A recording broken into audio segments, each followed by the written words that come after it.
Om Swastiastu. Assalamualaikum warahmatullahi wabarakatuh. Shalom, namo buddhaya, dan salam sejahtera untuk kita semua. Perkenalkan, nama saya Komang Ayu Wandira Junisa Putri, NIM 19015111005 dari Program Studi Sastra Indonesia Fakultas Ilmu Budaya Universitas Udayana. Kali ini saya akan sharing dengan teman-teman mengenai unsur-unsur eksternal wacana. Jadi, unsur-unsur eksternal wacana dibagi menjadi 5.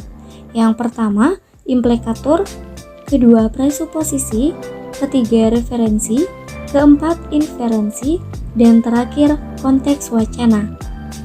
Namun, yang akan saya sharing kepada teman-teman hanya unsur implikatur dan presuposisi. Nah, apa sih itu sebenarnya implikatur dan presuposisi? Untuk mengetahui jawabannya, simak penjelasan berikut ini ya. Yang pertama, implikator. Menurut Grace, dalam Soesono tahun 1993, halaman 30, mengemukakan bahwa implikatur ialah ujaran yang menyeratkan sesuatu yang berbeda dengan yang sebenarnya diucapkan. Dengan kata lain, implikatur adalah maksud, keinginan, atau ungkapan-ungkapan hati yang tersembunyi. Secara etimologis, implikatur diturunkan dari implikatum. Secara nominal, istilah ini hampir sama dengan kata implication, yang artinya maksud, pengertian, dan keterlibatan menurut Eccles tahun 1984, halaman 313. Dalam lingkup analisis wacana, implikatur berarti sesuatu yang terlibat atau menjadi bahan pembicaraan. Secara struktural, implikatur berfungsi sebagai jembatan atau rantai yang menghubungkan antara yang diucapkan dengan yang diimplikasikan. Jadi, suatu dialog yang mengandung implikatur akan selalu melibatkan penafsiran yang tidak langsung. Menurut Grace, tahun 1975, halaman 44, menyatakan bahwa ada 2 macam implikatur, yaitu yang pertama, konvensional implikatur atau implikatur konvensional, dan yang kedua, conversation implikatur atau implikatur percakapan. Implikatur konvensional. Implikatur konvensional ialah pengertian yang bersifat umum dan konvensional. Semua orang umumnya sudah mengetahui tentang maksud atau pengertian sesuatu hal tertentu. Contohnya, yang pertama, Muhammad Ali adalah petarung yang indah. Dan contoh yang kedua, Lestari Putri Solo, jadi ia luas. Kata petarung pada contoh pertama berarti atlet tinju. Pemaknaan ini dipastikan benar karena secara umum atau secara konvensional orang sudah mengetahui bahwa Muhammad Ali adalah atlet tinju yang legendaris. Jadi, dalam konteks wacana tersebut, orang tidak akan memahami kata petarung dengan pengertian yang lain. Demikian juga implikasi umum yang dapat diambil antara Putri Solo dengan kata luas yang ada pada contoh kedua. Selama ini kota Solo selalu mendapatkan predikat sebagai kota kebudayaan yang penuh dengan kehalusan dan keluasan putri-putrinya. Implikasi yang muncul adalah perempuan atau wanita Solo umumnya dikenal luas penampilannya. Implikatur konvensional bersifat non-temporer, artinya makna atau pengertian tentang sesuatu bersifat lebih tahan lama. Suatu leksem yang terdapat dalam suatu bentuk ujaran dapat dikenali implikasinya karena maknanya yang tahan lama dan sudah diketahui secara umum. Implikatur percakapan. Implikatur percakapan memiliki makna dan pengertian yang lebih bervariasi. Pasalnya, Pemahaman terhadap hal yang dimaksudkan sangat bergantung kepada konteks terjadinya percakapan. Implikator percakapan hanya muncul dalam suatu tindak percakapan atau speech act. Oleh karenanya, implikator percakapan bersifat temporer atau terjadi saat berlangsungnya tindak percakapan, dan non-konvensional atau sesuatu yang diimplikasikan tidak mempunyai relasi langsung dengan tuturan yang diucapkan. Menurut Levinson tahun 1991, halaman 117. Dalam suatu dialog atau percakapan, sering terjadi seorang penutur tidak mengutarakan maksudnya secara langsung. Hal yang hendak diucapkan justru disembunyikan, diucapkan secara tidak langsung, atau yang diucapkan sama sekali berbeda dengan maksud ucapannya.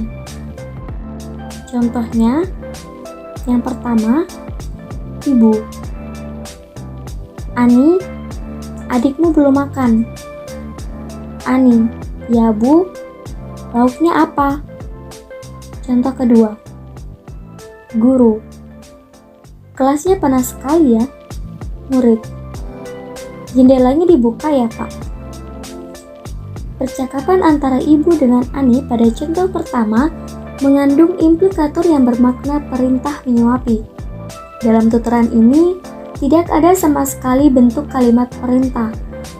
Tuturan yang diucapkan ibu hanyalah pemberitahuan bahwa adik belum makan. Namun, karena Ani dapat memahami implikator yang disampaikan ibunya, ia menjawab dan kesiapan untuk melaksanakan perintah ibunya tersebut.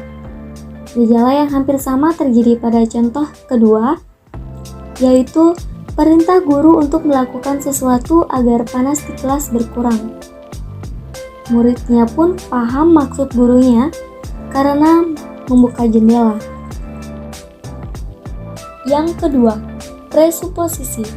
Istilah presuposisi adalah turunan dari bahasa Inggris, yaitu presupposition, yang berarti perkiraan, persangkaan. Menurut PWJ Nasaban tahun 1987, halaman 47.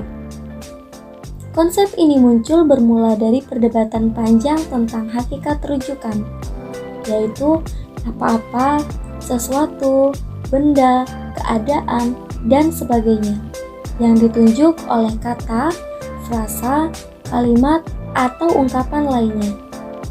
Menurut Gottlob Frege, dalam PWJ Nasaban tahun 1987, halaman 48, mengemukakan bahwa semua pernyataan memiliki praanggapan, yaitu rujukan atau referensi dasar. Rujukan inilah yang menyebabkan suatu ungkapan wacana dapat diterima atau dimengerti oleh pasangan bicara, yang pada gilirannya komunikasi tersebut akan dapat berlangsung dengan lancar. Contoh, kuliah analisis wacana diberikan di semester 5. Praanggapan untuk pernyataan itu adalah 1. Ada kuliah analisis wacana, dan yang kedua, ada semester 5. Apabila kalimat tersebut dinegatifkan, maka kalimat menjadi kuliah analisis wacana tidak diberikan di semester 5. Peranggapan untuk kalimat di atas tetap sebagaimana semula, yaitu yang pertama ada kuliah analisis wacana, dan yang kedua ada semester 5. Nah, contoh lainnya bisa dilihat melalui percakapan berikut ini. Joko, ayam Bangkokku sudah laku lagi. Amin. Perginya seperti kemarin. Pembicara pertama dalam dialog di atas tidak perlu mengutarakan terlebih dahulu suatu pemberitahuan bahwa ia mempunyai ayam Bangkok. Hal itu disebabkan pembicara sudah beranggapan atau memperkirakan bahwa orang yang diajak bicara sudah mengetahui hal yang dimaksudnya. Bahkan, jawaban Amin mengisyaratkan bahwa besar kemungkinan Amin sudah mengetahui ayam Bangkok yang dijual temannya pada waktu sebelumnya. Oleh karena itu, Amin tidak perlu bertanya lagi, "Apa kamu punya ayam Bangkok?" Kesimpulannya adalah makin akrab atau minimal adanya keterkaitan hubungan antara pembicara dengan pasangan bicaranya, maka akan makin banyak kedua belah pihak berbagi pengalaman dan pengetahuan. Dan makin banyak pula peranggapan di antara mereka yang tidak perlu diutarakan secara verbal. Oleh karena itu, penggunaan peranggapan hanya ditujukan kepada pendengar yang menurut pembicara memiliki pengetahuan seperti yang dimiliki pembicara. Nah, gimana nih teman-teman? Pemahaman kalian setelah menyimak penjelasan tadi? Semoga apa yang disampaikan dapat dipahami dan bermanfaat ya. Sekian sharing yang dapat saya bagikan melalui video kali ini. Saya akhiri dengan Paramo Santi, Om Santi Santi Santi Om. Wassalamualaikum warahmatullahi wabarakatuh. Shalom, namo buddhaya, dan salam sejahtera untuk kita semua. Bye-bye.